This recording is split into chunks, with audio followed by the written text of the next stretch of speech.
So మీ పేరేం పేరు? నా పేరు వన్నాడి రమేష్ కుర్మా. ఇది ఇక్కడనే స్థానికున్నే.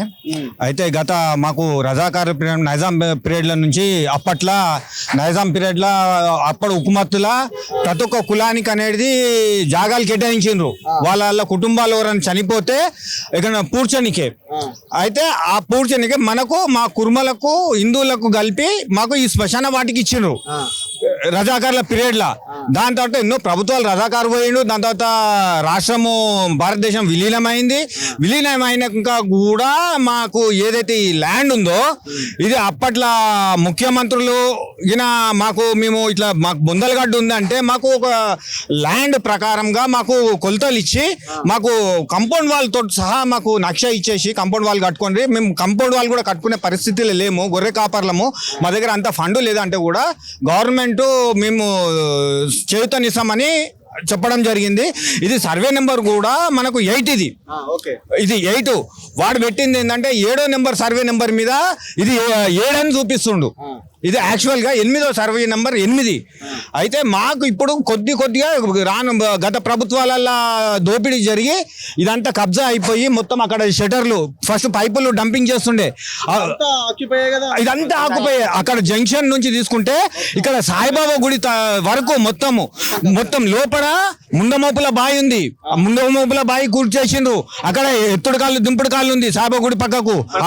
ఇప్పటికి ఉంది అరుగు అది కబ్జా అయిపోయింది. ఇటు బిల్డింగ్ కన్స్ట్రక్షన్ చేస్తుండు. మొత్తం తవ్వుతే మొత్తం మా బొందలకి మా అస్థికలే వెళ్తున్నాయి. అస్థికలు ఆ రాత్రి చేసి ఏం చేసిండంటే మొత్తం మన జేసీబీలు పెట్టి తవ్వుతే గనెట్లు తీస్తే మన అన్ని అస్థికలు వెళ్తున్నాయి. అవి రాత్రి కబ్జా చేసి లారీలో వేసి పంపించినాడు. నైట్ అంతా వర్క్ నడుస్తుంది, పొద్దున ఏం వర్క్ నడుస్తలేడు. ఆడు కోర్టు నుండి స్టే తెచ్చిన అంటుండు. అది ఏం స్టే ఉట్టి ఎవరు అక్కడ మీరు ఇది చేయకుండా అన్నట్టు స్టే తెచ్చుకుండు. ఆ స్టే నడవని స్టే అది. విన్నావా? ఇది సర్వే నెంబర్ ఆడు 7 చూపించి 8వ దాంట్లో ఎందుకు కడుతుండీడు? అది ఇక్కడ మాకు బొందలు ఉన్నాయి. ఎవరు దీని వెనకాల లీడర్లు ఉన్నారా? ఓన్లీ 2 లీడర్లు లేని లీడర్లు ఉన్నారు. ఎమ్మెల్యే ఏమన్నాడు పోతే? ఇక్కడ ఎమ్మెల్యే కూడా ఏమి సపోర్ట్ చేయలేక ఎమ్మెల్యే ద్వారానే ఇది అంత కబ్జా అయిపోయింది.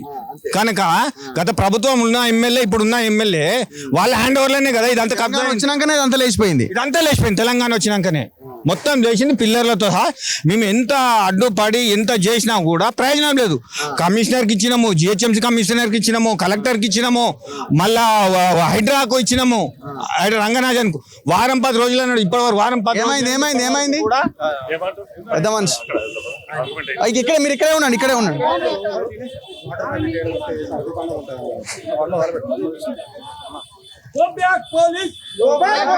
మార్వాడి చెంచా పోలీస్, మార్వాడి చెంచాలు, మార్వాడి తెంటులు, పోలీసులారా ఇంతకాలం మీరు ఏం చేస్తున్నారు? మార్వాడిలో కమ్ముడు పోయినరు బిగ్గా సాలే పూరే మార్వాడి. పోలీసులు వారు రావాలి కదా, ఇక్కడ వచ్చి నిల్చోవాలి కదా. ఇక్కడ దాకా శ్మశానం ఉంది కదా, శాటిలైట్ ఇమేజ్ కదా మీకు. మీరు సొంతంగా చేయాలి. ఇది మేము చెప్తుంటే కూడా ఎంఆర్ఓ ఆల్రెడీ పోలీస్ స్టేషన్ లో కేసు పెట్టినాడు. ఎంఆర్ఓ తన్నాలి, అందరినీ ఆఫీసర్లు తన్నాలి. ముందర తొంగలు ముచ్చి బిలాక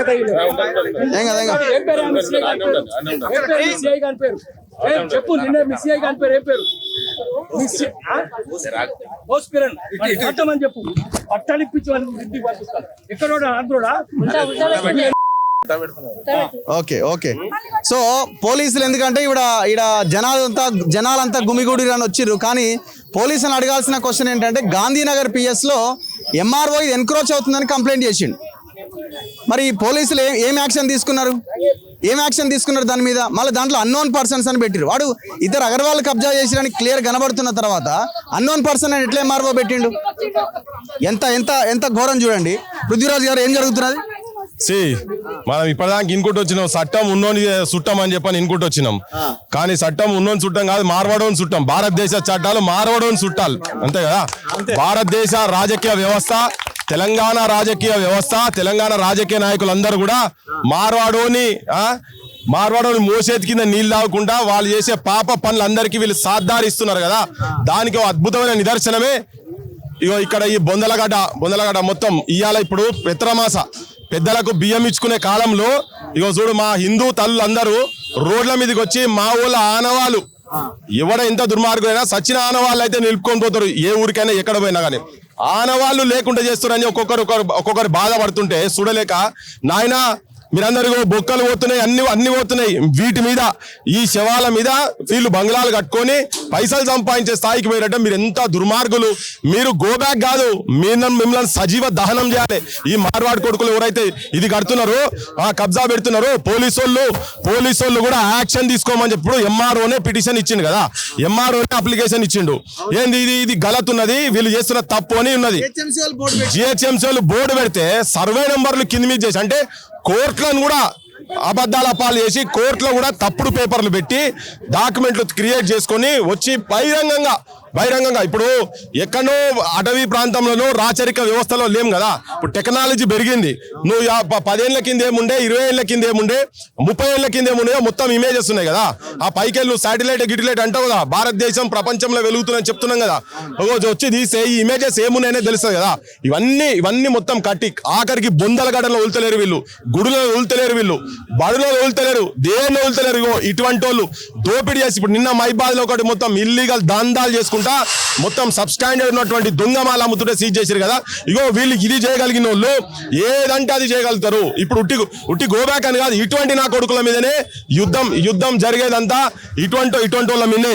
రేపు మా తల్లులందరూ ఇక్కడ చచ్చిపోతే వీళ్ళని ఎక్కడ బొంద పెట్టాలి. మాట్లాడుతున్నారు కదా నాయన, హిందూ అని మాట్లాడుతున్నారు కదా. వీళ్ళందరూ మా తల్లులందరూ హిందువులే, మేము హిందువులమే. యాడ చచ్చిరు, యాడబన్నారు, రాండ్రి బయటికి రాండి, ఇప్పుడు రాండ్రి. మారవడానికి మతం లేదు, కులం లేదు, ప్రాంతం లేదు. వాడు దొంగ వాళ్ళు మొత్తం ఇటువంటి దందాలు. వానికి పైసలే వాని మతము, పైసలే వాని ప్రాంతము, సంపాదనే వాని మతము. మార్వాడోనికి కులం లేదు, ఏం లేదు. కులం ఉన్నోని మేమే గౌరవిస్తాం, గుండెలో పెట్టుకుంటాం. కానీ వాళ్ళకు కులం లేదు కనుక చెప్తున్నాం. ఇవాళ ఉట్టి కుర్మోళ్ళు గొల్లోలు కాదు, ఇది కుర్మ గొల్లోలు, అది ఇంటి సమస్య కావచ్చు. కానీ మొత్తం యావత్ హిందూ సమాజం మనిషి అంటూ ఈ భూమి మీద పుట్టిన ప్రతి ఒక్కని సమస్య ఇది. అటువంటి వాళ్ళందరూ దీని మీద ఇప్పుడు రేపటి నుంచి మాట్లాడాలి. మార్వాడోళ్లకు కమ్ము కాస్తూ మార్వాడోళ్ళు ఎక్కడైనా ఉండొచ్చు అని చెప్పని పొంకనాలు కొట్టే నాయకులారా, దీనికేం సమాధానం చెప్తారు చెప్పండి. బొందల గడ్డలు మాయం చేస్తున్నటువంటి మార్వాడి నా కొడుకుల గురించి ఇప్పుడు మీరేం చెప్తారు? నీ కకృతి పాడుగాను. ఎన్ని రోజులు రా మీరు పైసలు తిని బతుకుతారు? మార్వాడోళ్ళ పైసలు తిని, మార్వాడోళ్ళ దోపిడి పైసలు తిని ఈ రాజకీయ వ్యవస్థ, రాజకీయ నాయకులు సిగ్గుండాలి ఒక్కొక్కరికి. అరే నువ్వు ఏ కులంలో పుట్టినవరా నాయన? ఇక్కడ ఎమ్మెల్యే ఆయన ఏ కులం గొల్లోనే కదా.